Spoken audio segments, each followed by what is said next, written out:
About 1977, I decided to have a look at the Quran. I never met a Muslim. I lived 100 kilometers from the nearest Muslim. See, what interested me was what non-Muslims said about Muhammad. There are books and books written about Muhammad that tell you, one thing we know for sure about this man, he had an outside source of information. One book I've got says the Quran was written by a committee, because they've established so well that there's information in there that an Arabian shouldn't have known. He must have had someone from the outside bringing him this information. So they say, one thing we know for sure, he had an outside source of information. Now, he said this book was a revelation. So they say, you see, he was a liar. He got it from somewhere, he put it in a book, and he gave it to someone, telling him it was from God. He was a liar. Other people write books and books on the subject of Muhammad, and they say, one thing we know for sure, he thought he was a prophet. He was crazy. Because they look at his life very carefully, and they see episodes like, for example, when he hid in the cave with Abu Bakr. He was running from the whole city who wanted to kill him, and he hid in the cave, and when the Meccans came running up to the cave to kill them, what did he say to his friend? Did he tell him, see if you can find a back way out of the cave? What he told his friend was, relax. He was telling him, I see what you see, but he said, God is with us. God will save us.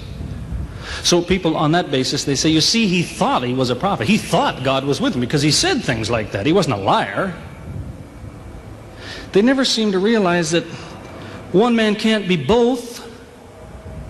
So you can't be a liar and a crazy man at the same time. If you think that an angel gives the words of God in your ear, and somebody says, I have a question for you, what does God tell you about this thing? I want to hear an answer tomorrow. If you're a crazy man, if you think an angel whispers in your ear, then you don't sit up that night thinking, what will I tell him tomorrow? What can I find? Who knows the answer? You're crazy. You think the angel will tell you the answer. You don't go and look it up somewhere. You see, you can't be a liar and a crazy man at the same time. You can be one or the other, or neither, but you can't be both. You see, I read two non-Muslim biographies of Muhammad.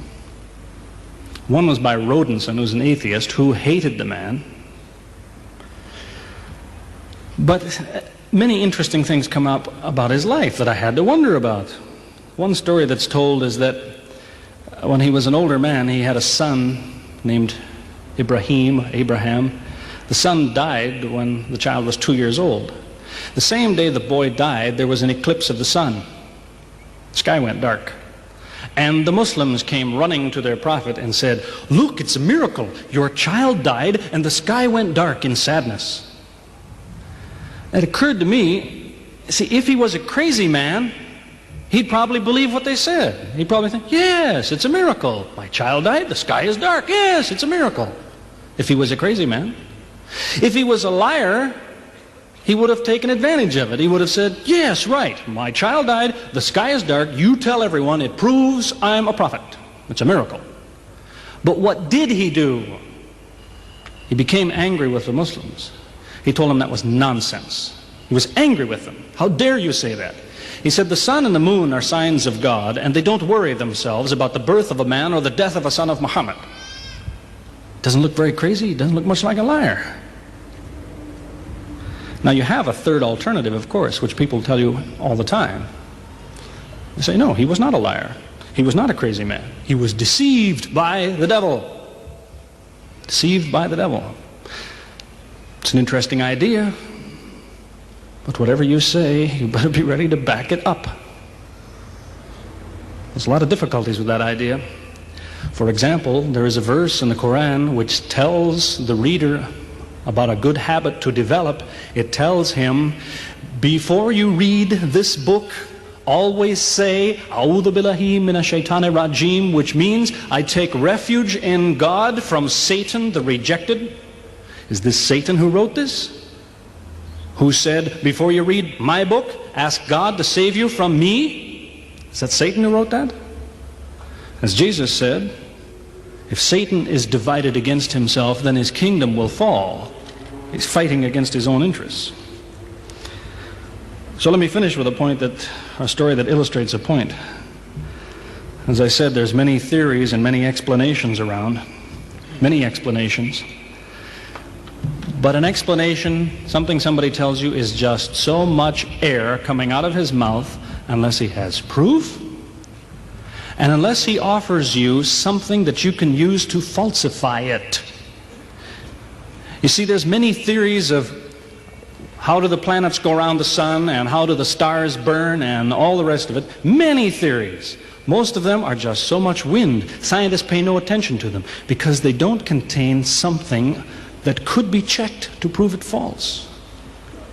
You see, Einstein was considered an intelligent man because when he offered his theory in 1905 and again in 1915, he didn't just offer a theory, he said, here's 3 ways to prove I'm wrong.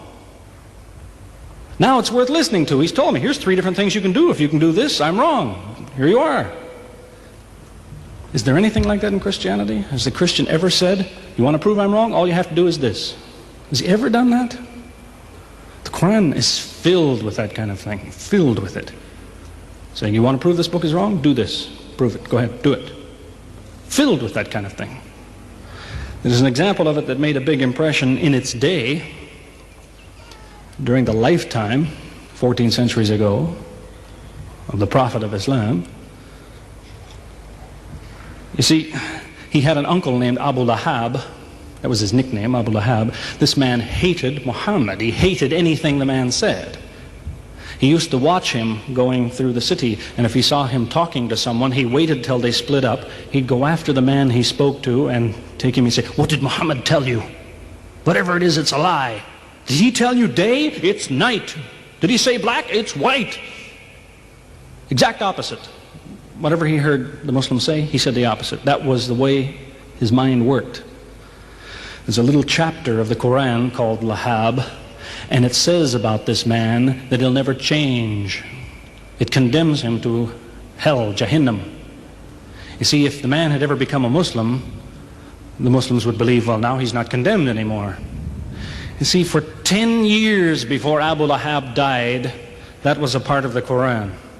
And the Muslims could come to Abu Lahab and say, do you know, it's been revealed to us in our book that you will never be a Muslim. God says you will never be a Muslim.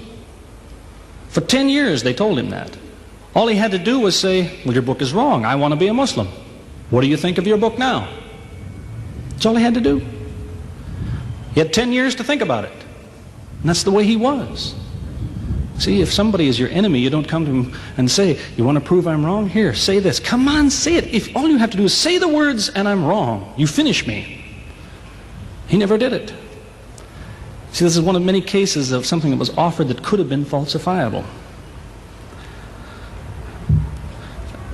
So it was.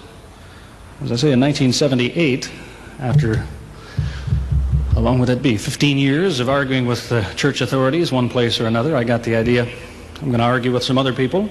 I'm going to read the Quran, see how much of it is any good, pick out the true, pick out the false. Thought it'll take a few years, it'll take some serious study and so on. I read through it. About 3 days later, I finished it. I said, this is what I've been saying for 15 years. So I went to find some Muslims. I don't want somebody to feel you've been tricked into something. I haven't said anything about Christianity that isn't true. I haven't said anything about Islam that isn't true unless it was a slip of the tongue or something. I'm simply trying to remind an individual, don't close your mind before it's too late. Don't make up your mind before you have all the facts. Most people who used to be Christians and become Muslims will tell you, I am a better Christian than I used to be. Now I follow Christ. I didn't before. That's what I would tell you. The Bible says Jesus told his disciples, when you greet one another, let your greeting be, peace be with you. He set the example. Peace be with you. Who says that today? Christians? Once in a great while, maybe. Muslims, whether they speak Arabic or not, they say, Salaam alaikum. Peace be with you. Jesus, when he prayed in the Garden of Gethsemane, put his forehead on the ground. Who prays like that? Christians or Muslims? Jesus used to fast for more than a month at a time. Who fasts today? Christians or Muslims? who really is trying to imitate Jesus. Somebody said to me before coming in here, they said, the Muslims make Jesus out, they insult him and so on and so on. How, possibly, do they insult him? They lift him up. Up. They can't tolerate anything bad said about him. They would just as quickly tell you that, they say Muhammad Rasulullah means Muhammad is the messenger of God. They will just as quickly say Isa, Jesus, Isa, Rasulullah, no problem. Just as quickly tell you that, because it's true. They occupy the same place. If God himself wants to make distinctions among his prophets, that's his business, not ours. Treat them all with the same amount of respect. May God guide us always closer to the truth.